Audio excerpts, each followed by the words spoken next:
Don't forget to like, comment, and subscribe. VOK Voice of Kalijudan. Flashback. Pronunciation in a month, you can read with very good intonation in a month, but End of flashback.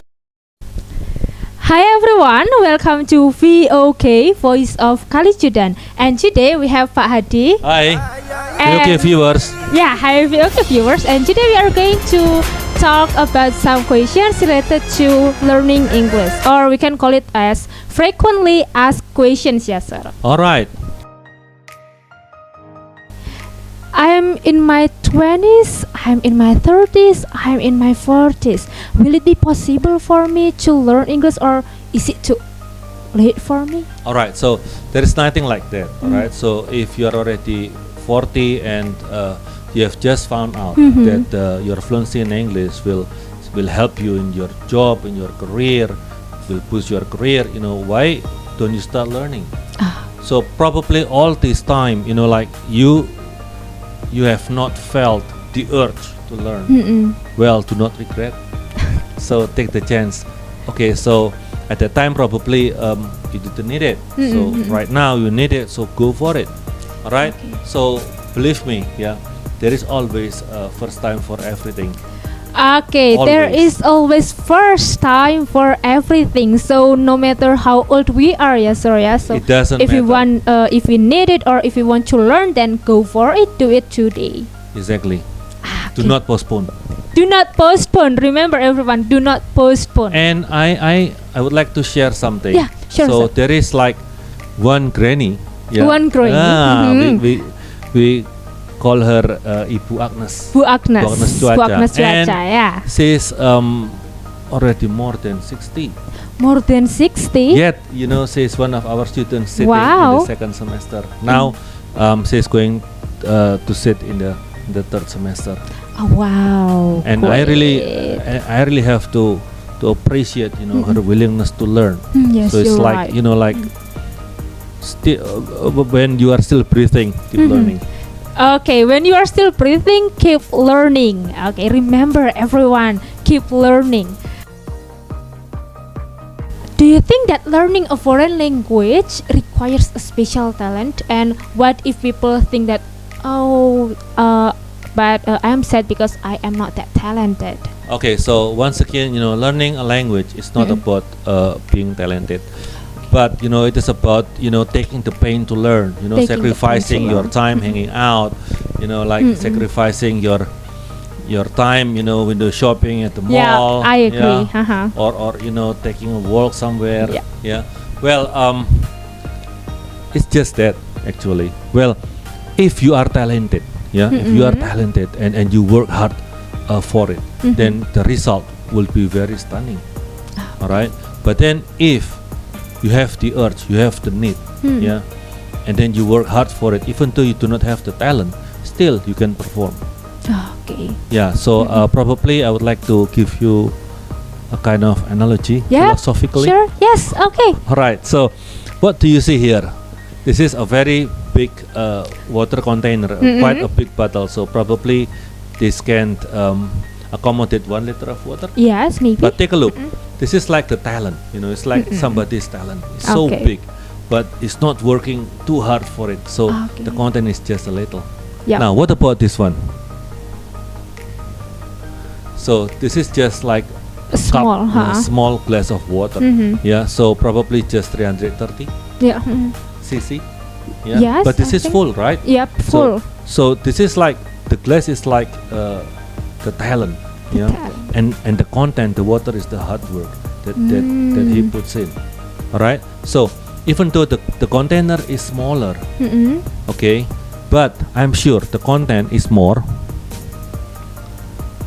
than the content here. I Why? see, Because yes. he's working hard for it. So that's why I believe in hard work. Okay. So if although we are talented, but if we do nothing with our talent, so yeah. That's what a waste. Yeah. Yeah. So later your talent will be taken away from you. Yes, you're right. And yeah, so even though we have the talent, but mastering the English skills, like all other skills, cannot be done only in one night, yes sir. Yeah, it needs practices. Yeah, a lot of perseverance. And what do you think, sir, about the belief, the belief, or maybe this the issue that people will always say, but children are better at learning languages than us, the adults. Well, I myself do not believe so. So I guess we are just, as good as those kids. Well, it is just those kids. They take risks. Take risks. So they take risks. So they are not afraid of making mistakes. So they just keep talking. They just keep talking and talking. And the problem is that we worry too much about the grammar. We worry too much. If I say this correctly, or that would hinder your fluency. But kids actually do not think like that. So they just speak what they think. All right. So that's why adults, when adults hear them speak and they make mistake, they will be corrected. But if, for example, us, we are afraid even to speak, how can we get correction? All right. Yeah, you're right. Yeah. So actually learning, we are learning, and those kids are actually also learning. So allow me to share my experience when I was assigned to Canada for non-degree training at that time.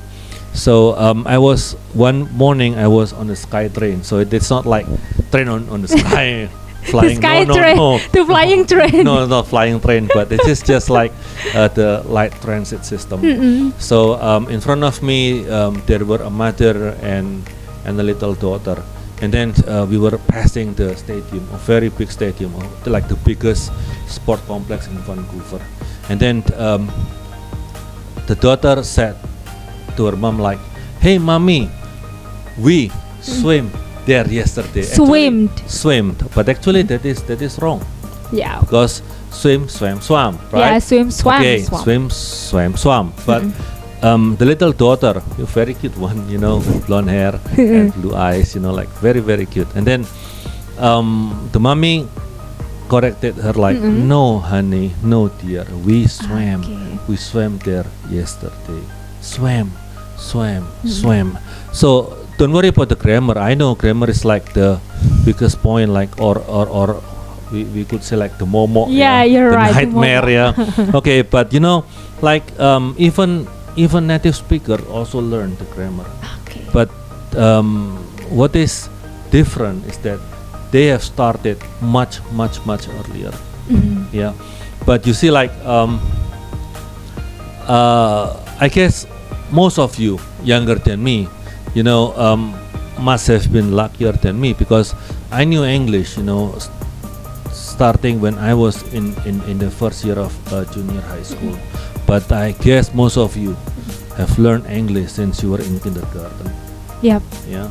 But with a lot of hard work, with a lot of perseverance, I can speak English fluently right now. Even I teach grammar, like the nightmare for everybody. The nightmare for everybody. Okay.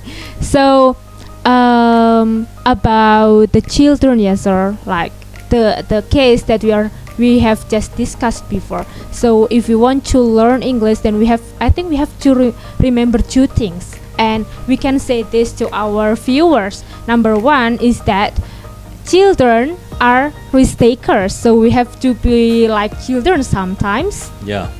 And do not be afraid of making mistakes, because mistakes are part of our learning. Exactly. And if we take risks, I guess we will be more successful than kids, because we can discipline ourselves better. And then we can find resources. We can also find people with whom we talk to, and we know like who is better than us, who are better than us, and we can always ask for suggestions. Yes, we can have more access to learn. Yes, sir. Exactly, resources and stuff.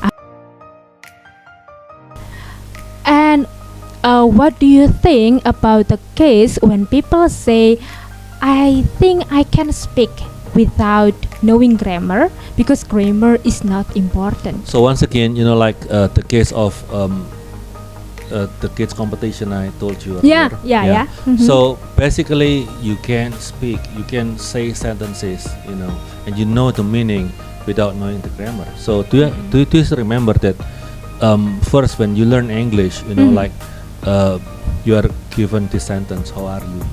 And like you say, how are you? And I'm fine, and something like that. Even you didn't know at that time about to be and how to use to be, but you still can say like, how are you? Yep. And then I'm fine. But then later, after that, silent. Yeah. Okay, or for example, you can say the sentence, how do you do, without knowing that it is in a simple present, and because it is a question, so you have to put the auxiliary up front, after the question word, and before the subject, something like that. Or probably you can say like, I was born in Surabaya. So without knowing that it is actually a passive voice construction. I was born.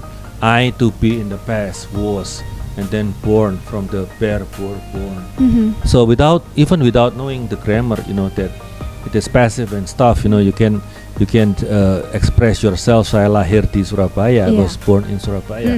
So that is true. Okay. But if you want to create sentences, if you want to create like you want to be productive, and without knowing the grammar, that is not possible. Because without knowing the grammar, you just memorize.